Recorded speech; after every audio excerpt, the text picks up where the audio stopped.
Hi guys, so Sunday the 26th of July, so welcome to my live. Just a few days to go before we move into August. Whether that means something or not for anybody is a different matter, but I was just observing. It's not that many days to go yet. August is, I suppose, very much seen as the summer month. So yeah, just thought I'd mention that. So what I would like to share and look at today, I'm actually going to start by sharing something I shared in the week actually, which is a excerpt from something called Constellations, and it's actually a lot of poetry that's written by a guy called David White. I really like a lot of his stuff actually. I've been following a lot of his poetry for quite a long time. I've seen a few of his courses and trainings that come up, a couple online. For one reason or another, just not really, hasn't been the right timing, the right opportunity, but yeah, I'd definitely like to try and access some of his stuff at some point. So this is it's titled Courage. It's an excerpt from, as I said, Constellations, subtitled The Solace, Nourishment and Underlying Meaning of Everyday Words. So I'm just going to read to you what he's created about courage. And it says, courage is a word that tempts us to think outwardly, to run bravely against opposing fire, to do something under besieging circumstance, and perhaps above all, to be seen to do it in public, to show courage, to be celebrated in story, rewarded with medals, given the accolade. But a look at its linguistic origins leads us in a more interior direction and toward its original template, the old Norman French cœur or heart. Courage is the measure of our heartfelt participation with life, with another, with a community, a work, a future. To be courageous is not necessarily to go anywhere or do anything except to make conscious those things we already feel deeply, and then to live through the unending vulnerabilities of those consequences. I'm going to read that line again because I think there's quite a lot in there. To be courageous is not necessarily to go anywhere or do anything except to make conscious those things we already feel deeply, and then to live through the unending vulnerabilities of those consequences. To be courageous is to seat our feelings deeply in the body and in the world, to live up to and into the necessities of relationships that often already exist, with things we find we already care deeply about, with a person, a future, a possibility in society, or with an unknown that begs us on and always has begged us on. Whether we stay or whether we go, to be courageous is to stay close to the way we are made. And as I said, that's called Courage, and it's an excerpt from David White's piece on courage, and from his work called Constellations. Now, I was thinking about this notion of, you know, it not being outward, it being more inward, and often, you know, courage is seen as, I think, this massive big thing that people do, or these big actions, but I don't think that's always the case. I think they're often what would be perceived, if you like, as the smaller things, the smaller decisions, those smaller actions in life, but actually in reality they're the big actions, because they take a lot more from us to really be honest, to be vulnerable, and to dig deeper, and to share that with other people. One of the individuals I was thinking of this week was a learner, student on a course I've been delivering through some of the other work I do with the college, and I've actually known him for quite a long time on and off. He's done lots of other courses with us as well, and I've noticed of late, I mean, he's been doing this course with us and he's about 3/4 of the way through, so he's done quite a bit.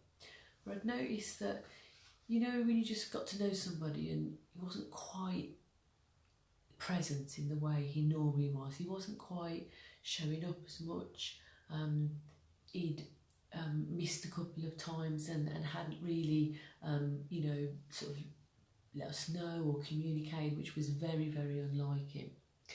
And then he emailed me a day or so ago, and on the one hand I think I was a little bit, because I was really surprised, but on the other hand I wasn't, I think, based on what I'd noticed. And the email basically said that he felt, you know, very sorry to have to do this, but he was withdrawing from the course. Interestingly, his line was, because he said he felt he needed to look after his health, and he felt of late that his health was being impacted on. And I got the sense from this email, and obviously, as I said, I have known him for a period of time as well, that I don't think this was something he'd taken lightly. I got the feeling actually that I think he'd thought about this on and off for quite a period of time. And even though he'd probably pressed on and, you know, sort of told himself that it was okay, he would be able to do it and finish it, I think because he was noticing the impacts, particularly as he said, on his health, and all the other stuff he was trying to balance, he just got to a point where he had to name it and be honest with himself more than just being honest with me or anybody else, and say, do you know what, I need to make this decision for my own health and to put myself in a good place right now. I really feel this is what I need to do. And any other time it might have been different. I might have gone back to him or another learner saying, oh, please let us know, you know, is there anything else we can do to support you, to do something differently to help you through. And I think most of us know when something feels right or not on a gut level. And this time round, do you know, that didn't feel right. I felt if I'd have been doing that I'd have been somehow disrespecting him. In fact, almost, the word that comes to mind, I'll be really honest with you, is insult. I felt to be saying much more than that would have been an insult to him, because I really felt like it took a lot from him to name it and to say it and to be honest with himself and, you know, with me and others as well. And so it felt that I wanted to respect him by actually acknowledging him, you know, giving him the opportunity to say what he needed. There were other things that, you know, I could make sure put in place for him and with him, but beyond that, I really wanted to respect what he was saying, what he was naming as his truth, and the decisions that he was making, and that just felt really right. And when I talk about courage, I do believe that what he did, what he named, what he shared, took some courage from him to do that, because it would have been much easier for him to have just carried on and done the same thing, and if you like, you know, to have perhaps tried to just half-heartedly just about pass, just about got for some of his work through, maybe missed a session or two. And I know, I got that sense from him, that he would have felt that he wasn't not only putting his all in it or interest in his heart, but I felt on some level he would have felt like he was letting himself down, not really other people as such, but more letting himself down. So it felt like it took him courage to do what he did and name it and to be honest and say it. And I think that takes a lot more guts, you know, in terms of self-care, to actually say, no, my health is important, I'm looking after myself. Another person I was thinking of this week that I think definitely felt, you know, to me, they showed some courage. It's somebody who I'm coaching clients, and she'd sort of shared that she'd felt quite vulnerable, but also I think she was questioning her own sense of her confidence and her esteem. She was sort of comparing herself a little bit, I think, to other people, and feeling very much questioning, you know, what I call those inner gremlins, you know, who am I, you know, what worth do I have, you know, there's other people that can do what I'm trying to do, bigger than, better than, more than. So a lot of those things were going on for her. And so I was coaching her around this, and I was actually really literally with her, getting her to breathe through this sense of emotion that she was feeling, and to literally do some breathing with me. And as she was doing that, to voice exactly what she needed to voice in a very powerful way. So to voice things like, I am of worth, I am okay, you know, I do deserve this. And she did it the first time, and she literally was just about getting through saying the words, but she was really upset as she said it, and she was really emotional. And in that moment, I knew it would have been easier on some level for her to have turned around and said, no, I'm not going to do this, man, forget it, you know, this is just too much, I can't carry on, and just literally stop saying what she was saying. And I literally was saying, I'm with you, we're with each other, we're together, you know, it's okay, just breathe. And I was literally I was doing it with her, you know, physically breathing. And then I was asking to hold, and then breathe out. And we did that a number of times. And I got to do it again a second time, say those same statements out loud. I am worth, I'm okay, I can do this, I deserve it. The second time, she still stumbled through it, got a bit emotional and struggled a little bit. But sort of just towards the end bit, just had that little bit of calm. And then I think maybe she thought that was it. And then I was like, right, so now I'm going to do it a third time.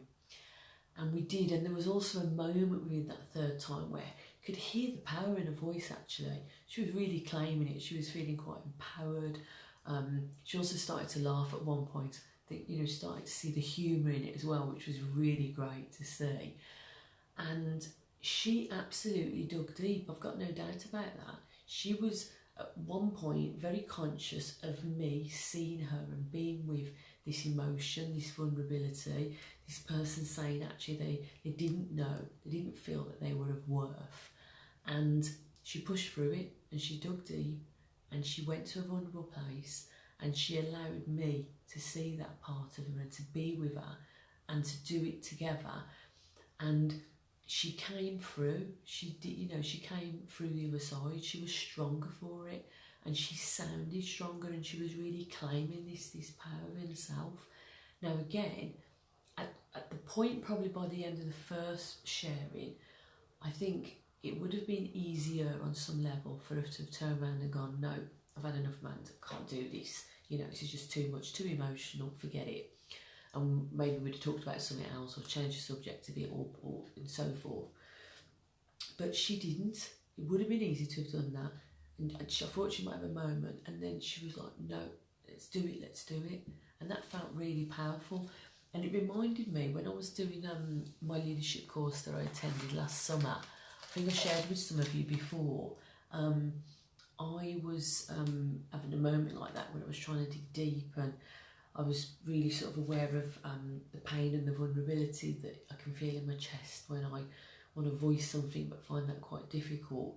And so I'd been sort of working on this sort of what we call an inner diamond about ourselves, and to dig deep on what we really feel we're about. And I can say this statement now as almost as if it's nothing. I don't mean that, you know, because of course it's nothing. It really means a lot to me. It's very important, very powerful.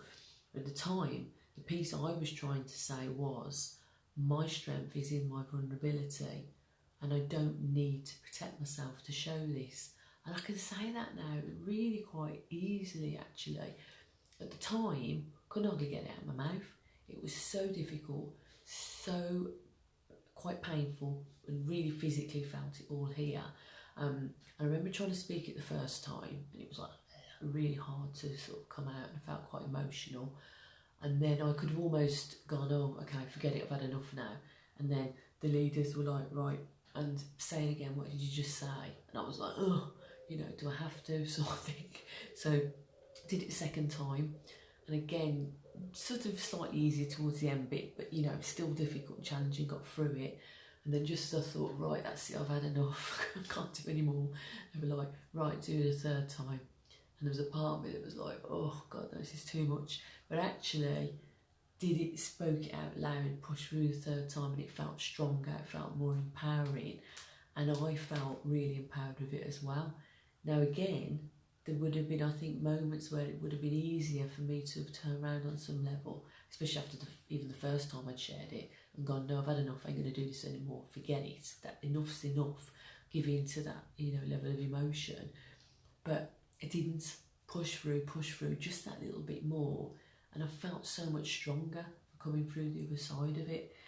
Now, I was thinking of another example, mentioned about the learner who, you know, withdrew from the course, but because he took the courage to say his health meant more to him right now than anything else, and he did the right, you know, thing for him. The coaching client who felt very vulnerable and, you know, really questioned her own worth, her own sense of, you know, who is she to be able to even want to try and have great stuff in her life and run a good business, and to make an impact with clients. And yet she did, and she pushed through. There's another person that I was thinking about this week as well, and I actually coach and supervise her around her work. Now, I've known her for quite a long time, and what she'd shared before, and I'd sort of known to some extent, was that she'd actually had a miscarriage. And this time coming round now, this person's pregnant, and they're about to go for their scan and so on. And I think they were sharing that they weren't going to talk about it first, and I think they were noticing that they were almost cutting themselves off from their own body, you know, so physically trying to deny it. And they were, interestingly, they were reading a book which some of you may be aware of, called When the Body Keeps the Score. So they were noticing that they were disassociating and not investing as much this time round, understandably for all sorts of reasons. But they also recognised that this was something that was really important for them. The experience was really important in terms of what they were going through, and they really wanted to acknowledge it, to name it, to be honest and truthful about that. And so they began to share a lot of their feelings and their thoughts around it. And actually, once they began to share about what they were really feeling in the body, both previously and currently, it did begin to connect them with their experience again. On some level, there's still some sense of a little bit of a lot of vulnerability, but more around their, you know, trying to protect themselves, which would be normal and understandable in that circumstance. And what really, you know, struck me was the fact that they were sharing this, and they knew it was difficult and it was challenging and it was painful because it was revisiting what had happened before, but they still knew it was the right thing to do, to push through and do that, because this is something that they're investing in for themselves, with their partner, with, you know, their family. And also on some level, I think that what they were also wanting to say was that they don't want the, you know, the miscarriage that they've already had and experienced. In a lot of respects, they don't want that to be forgotten. They don't want that to be in vain. They were talking about this sense of feeling, you know, that it takes courage to be honest and share that with people, because people don't tend to share those things.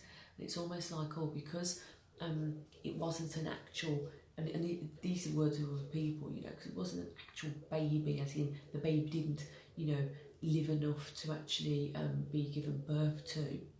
even, you know, then. It was actually prior to that, and it was much earlier on, you know, in the pregnancy, that somehow it made it not real and it wasn't okay, and it was almost stepped over, or other people weren't quite sure what to say, or they made it feel that, you know, that person somehow didn't deserve to be able to still say that they'd experienced this, they'd felt it, they actually, you know, had a child and a pregnancy, a baby, you know, in some form that was within them, and they felt that that was really vital for other people to be able to know and understand that. And when I was sort of thinking about this, and I was thinking about the courage it took for her to share with me, there was a book I'd actually had for a little while. I think, you know, a lot of you know that I love reading my books, and this is a beautiful book. I don't know if any of you have come across it or heard it, and it's called Saying Goodbye by Zoe Coates, and it's subtitled Personal Story of Baby Loss and 90 Days of Support to Walk Through Your Grief. And very briefly it says, losing a baby, whether through miscarriage, stillbirth or neonatal death, leaves so many parents lost in grief and full of unanswered questions. Zoe Coates and her husband Andy have personally faced the loss of five babies. Out of their experiences came the charity, the Mariposa Trust, more often known by its leading division, Saying Goodbye, offering support to thousands of grieving parents and relatives around the world each week. She writes a moving account of their experiences and how they found a way through to provide help and support for others. I think that's a massive piece. It takes a lot of courage to dig deep and to share some of those experiences. And if you read the book, I mean, it's not, she didn't find writing it easy, you know, in when she did it, but she felt it was vital and really important and part of her journey and her process to be able to do that. There's there's one quote in particular and then a passage in here that I want to read because I think it's really vital and really important. One of the things that she says on one of the pages is this, it really struck me. When you do a pregnancy test and it is positive, you are not just a mother while it stays positive. You remain a mother forever. The two lines mean your DNA has literally changed, and whether your baby lives or dies, you will be their parent for eternity. Let me read that last bit again. The two lines mean your DNA has literally changed, and whether your baby lives or dies, you will be their parent for eternity. I thought that was really powerful, really lovely actually. That yes, you know, that person remains that parent of that baby, even if they've actually lost that baby through, as it said, you know, sort of miscarriage or neonatal experiences or any other way. It's like they still, you know, were and are that parent for that baby, no matter, you know, what point they actually sort of don't have that baby anymore. And I found that was really quite powerful. I think it'd be quite to hold on to that concept and to be able to work with that. I think is quite important for somebody to feel that their experience is and has been acknowledged in some way actually, rather than just being ignored or stepped over or imagined as if, oh, actually, you know, it hasn't really happened on some level. And then there's another passage in here, and I'm going to read this out because I think this is quite beautiful as well. It's called Truth. You know, when someone made you feel that your baby was insignificant, they were wrong. You know, when you were made to feel abnormal for grieving, they were wrong. You know, when you were told you should just pretend it didn't happen, they were wrong. You know, when you felt you were to blame, you were wrong. You know, when you thought you were weak for not being able to continue as normal, you were wrong. You know, when you felt like you had let your baby down, you were wrong. Your baby knew only love from the moment they were conceived. This is the truth.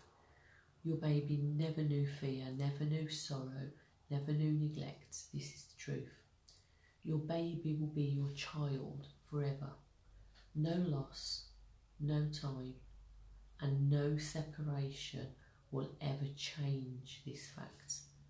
This is the truth, by Zoe Coates. Just thought that was a real beautiful passage and very powerful. So as I said, if it's something you or other people, you're aware of that are going through experiencing that, I think this is a really lovely book to look at and get a hold of. So, I'd like to share with you two of my poems actually. The first one is called Reality. What is reality?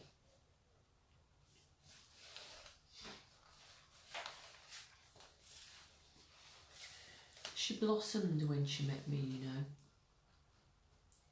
He was never the same once she'd gone. I used to swim in the lakes.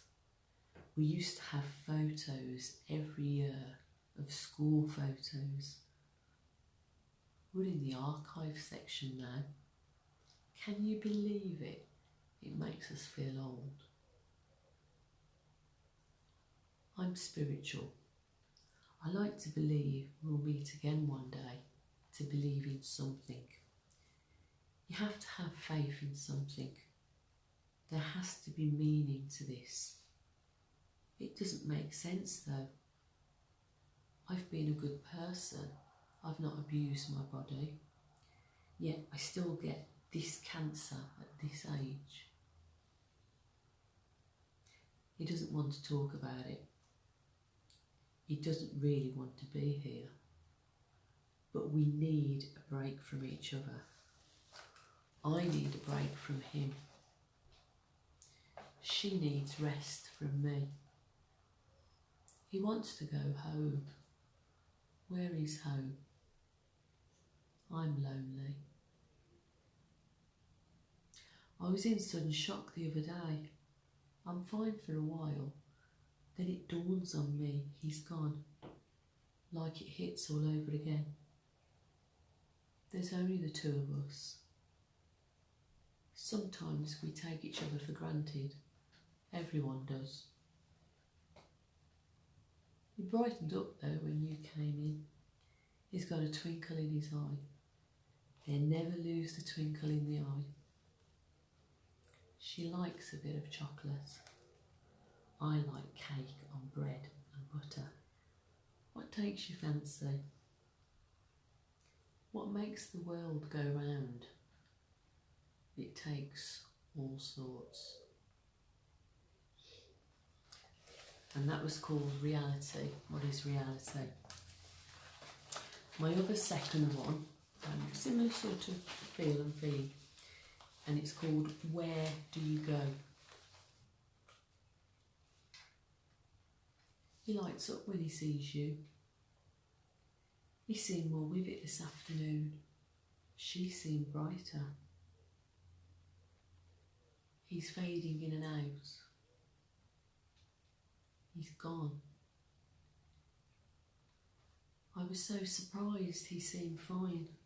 Had breakfast and lunch, then just went.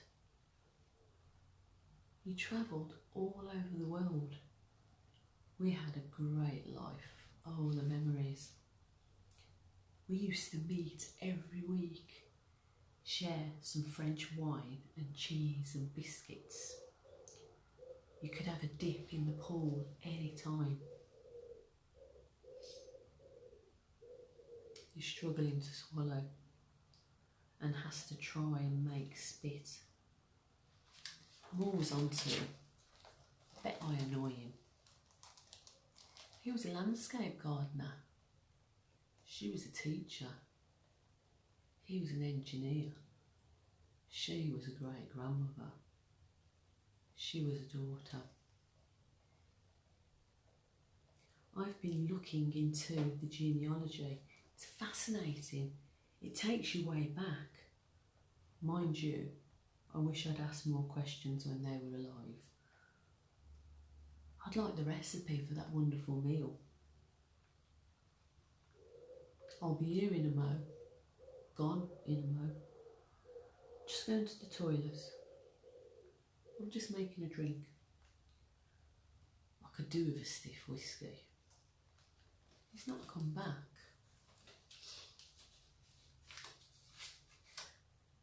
Absolutely scared, really scared, petrified actually. What's going to happen? And in a strange way, liberating. I can say and do what I want and it doesn't really matter. I'm going to die anyway. Well, we're all going to die. That feels good to know. I thought I'd want to make it right, make things okay. But I don't want you to change because of the cancer.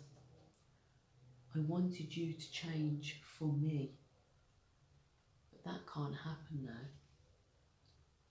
Once you know, I'll never know if you're responding to me or the cancer. And they can never be separate after that.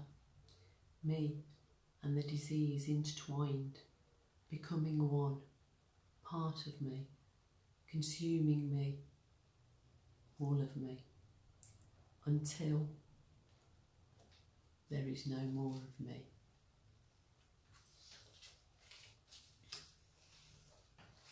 And that was called Where Do You Go?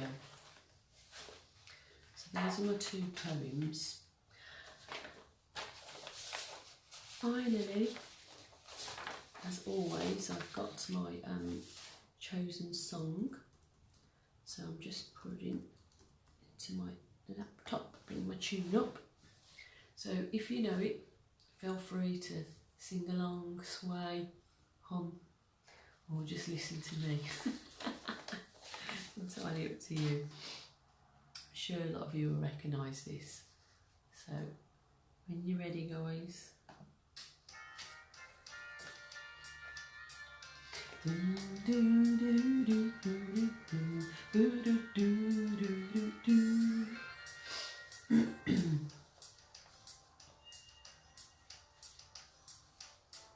Such a feeling's coming over me. There is wonder in most everything I see. Not a cloud in the sky, got the sun in my eyes, and I won't be surprised if it's a dream. Everything I want the world to be is now coming true, especially for me. And the reason is clear, it's because you are here. You're the nearest thing to heaven that I've seen. I'm on the top of the world looking down on creation, and the only explanation I can find is the love that I've found ever since you've been around. Your love's put me at the top of the world. Doo-dum-boom, boom-boom. Something in the wind has learned my name, and it's telling me that things are not the same. In the leaves on the trees and the touch of the breeze, there's a pleasing sense of happiness for me. There is only one wish on my mind.